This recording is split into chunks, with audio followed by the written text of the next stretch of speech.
Today we're reacting to a suggested video, The Secrets of the Australian Dollarooner. What is going to be hiding under those voluptuous bills? It's an interesting video. What's different? Sometimes we like see prices in AUD, is it? Right? Yeah, I think. And I don't know the exact exchange rate. I just know. I feel like it's just like slightly higher than the US. So I'm curious what exactly is different and if this video will actually tell us. Let's jump into it. Here we go. Having spent 2.5 years working in a foreign exchange bureau, I'm making a series of videos to share some of the coolest and most interesting banknotes from around the globe. Alright. If you enjoy this video, please consider subscribing. Today it's the turn of the Australian dollar, the banknotes that quite literally changed the world. This just reminds me, like, years ago, I got like this guy on TikTok who just always, he'd like go to the bank and I think just exchange his money and get like the $1 Australian coins, and he'd just like flip through them and like try to find unique ones that would sell for more. And it was like the weirdest thing, like if the kangaroo's tail didn't connect to the outside of the coin, it would be worth extra money or something. And I don't know why this just reminded me of that moment. You watch some weird stuff on TikTok. That's brain rot for you. In the 1960s, with the release of the first colour photocopiers came a wave of counterfeit banknotes. I just said dollary-doo. Dollary-doo. Back then, Australia's... Is that an Australian thing? I guess it makes sense. Was we always say dollary-doo. Out of paper and not particularly advanced in terms of security features. In other words, it was fairly easy to make a convincing fake. Yeah, and so Australia came up with an idea. What if they made their banknotes out of plastic? It was an idea that would go on to revolutionise world currency, when 2 decades later, after various failed prototypes and trials, the country released the world's first ever polymer banknote. Oh, interesting. What a beauty. Oh. The Philippines just switched their stuff to... We're in the Philippines right now, living there, so they just switched theirs to polymer right now, and Australia pioneered that. Very interesting. This looks very, like the colors and stuff kind of look like... What bill looks like this? It reminds me of some... We've been to a lot of countries, so we've seen a lot of different bills around Asia. It's similar to something. 1988 coincided with Australia's bicentenary, 200 years of European settlement, and the note reflects this theme. The front sees an Aboriginal youth with a morning star pole, symbolising the original settlement around 50,000 years earlier. And then the reverse commemorates European settlement, with the first ship to arrive in Sydney Harbour, the HMS Supply. In the hologram can be seen Captain James Cook. Now this note changed everything. Its release was a tremendous success, and Australia went on to introduce their first complete polymer series starting in 1992, a series that remains in circulation even today. And many countries have since adopted the technology themselves, including Canada, New Zealand, Romania and Vietnam, with a ton of other countries. That's the one that I was saying. I was just in Vietnam recently. The way that it's all shaped and the colors and stuff remind me of Vietnam. In the process of phasing it in, such as the United Kingdom.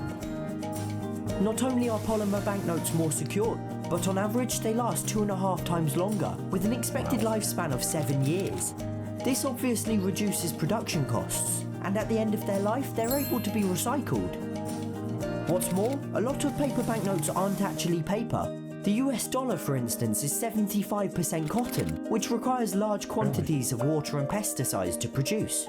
Every stage of the polymer life cycle is more environmentally friendly, so they're cheaper, greener, more durable, and harder to counterfeit.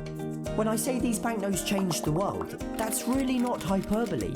And now, some 31 years later, Australia is in the middle of releasing their second series, which are some of the most beautiful and advanced banknotes ever those to are be really released. well done. I love the gradient behind it, of like having the it kind of surround the people. I like the swoop here. They add like these extra little details to it. Wow, those are really cool. Those are some of the coolest banknotes I've seen. Which are some of the most beautiful and advanced banknotes. Wow, look at that one. Yeah, that's so much to it. Yeah. Ever to be Good color released. choice too. Yeah. Let's start with the 5. The first thing you'll notice is that it's the same size and colour as the previous version, and both feature the Queen on the front and Parliament House in Canberra on the reverse. This new series is very much a modern update as opposed to an all-out redesign. It's been over 25 years since the previous series was released after all. So what exactly has changed? Well, most notably, the new note has this entire transparent window dividing it in two, making it near impossible to counterfeit. At the top is the Commonwealth Star, and at the bottom the Federation Pavilion. And the pavilion has this incredible feature called the reversing 5, where depending on the angle, a 5 appears either normally or backwards. And a bird theme has been introduced, with a native avian species featured on each denomination. On the 5 is the eastern spinebill, seen on the far left in colour-changing ink, as well as in the transparent window. US dollars don't like have anything about like our nature or anything. It's just a person and then a building on the backside. Yeah, they're so boring. They smell bad. They do usually smell pretty weird. Including a holographic diagram of the bird in flight. It's also rather strikingly visible under UV light. They get wet. Each note now also features a species of Australian wattle, and it's the prickly Moses wattle that can be seen on this one. If you look carefully with a magnifying glass, the plant stem in the transparent window is actually microprint, made up of a line from the Australian Constitution. And a tactile feature has been added to help the blind or partially sighted easily identify the denomination. Once again, the new $10 shares many similarities with its predecessor. Its front features A.V. Banjo Patterson, an Australian bush poet, and its reverse, Dame Mary Gilmore, an important Australian writer. And there are many references to both of them on the note, including the nib of a pen at the top of the window, and a typical homestead from both their works at the bottom, with a reversing 10. The featured bird is a sulphur-crested cockatoo, again seen under UV light, and this note features the bramble wattle.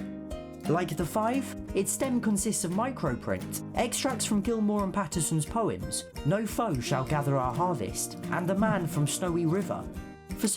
So does it say something about our country when our bills don't have any nature on them? Does it say something about how we treat the nature of our country? It reminded me that actually the only animal they have are eagles, baby.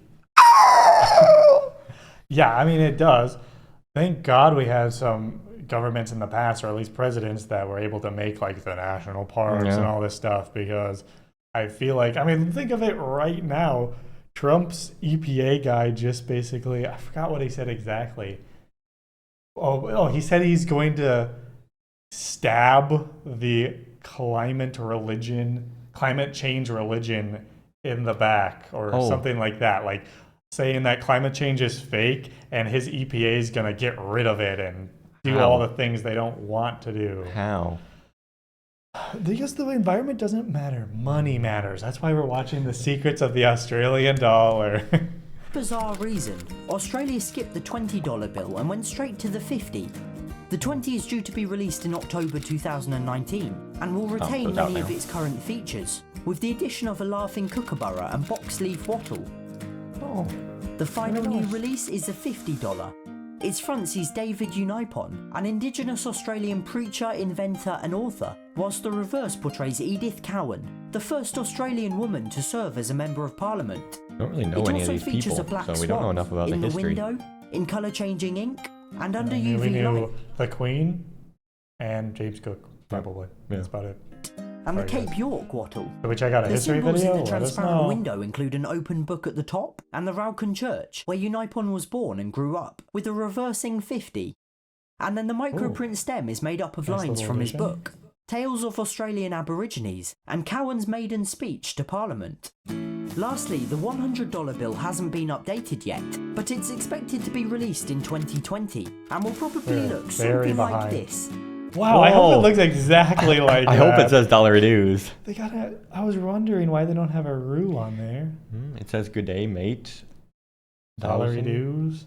They don't have any like platypus or anything on there. Platypus not that cool in Australia, or what? Don't hear about them much, but they're like crazy animals. Yeah, they're mammals that don't give birth. Yeah, they lay eggs, and they have like venomous claws or something like that. That's pretty crazy. The current version sees Dame Nellie Melba, an Australian operatic soprano who became one of the most prominent singers of her time, and the reverse portrays Sir John Monash. You also never see artists and stuff and inventors like that on bills from the U.S. It's always politicians. Yeah, and this one, they made sure to get good representation. You got some women in there, some Aboriginals, some of the European people. Yeah. You also have like different occupations as well. You had the preacher or pastor, whatever the heck. They're showing that like it's the melting pot of all the Mhm. cultures that came to Australia. And America's supposed to be the melting pot of the world, but it's all a bunch of white politician Yep. dudes on there. Yep. That's pretty much it. Country's greatest military commanders. The Australian dollar is without a doubt the most innovative currency in the world, and certainly one of the most beautiful. Even today, 31 years after the release of that first polymer note, the country continues to lead the planet at the cutting edge of banknote design. You have to point out it was an interesting choice to make the indents The most of innovative this currency one. in the world, and certainly one Come of the on, most come on. beautiful. Even today, 31 Please. years after His nipples. the release. Yeah, yeah, that is interesting. I guess that's very textured. Yeah, you can feel what his nipples felt like, I guess.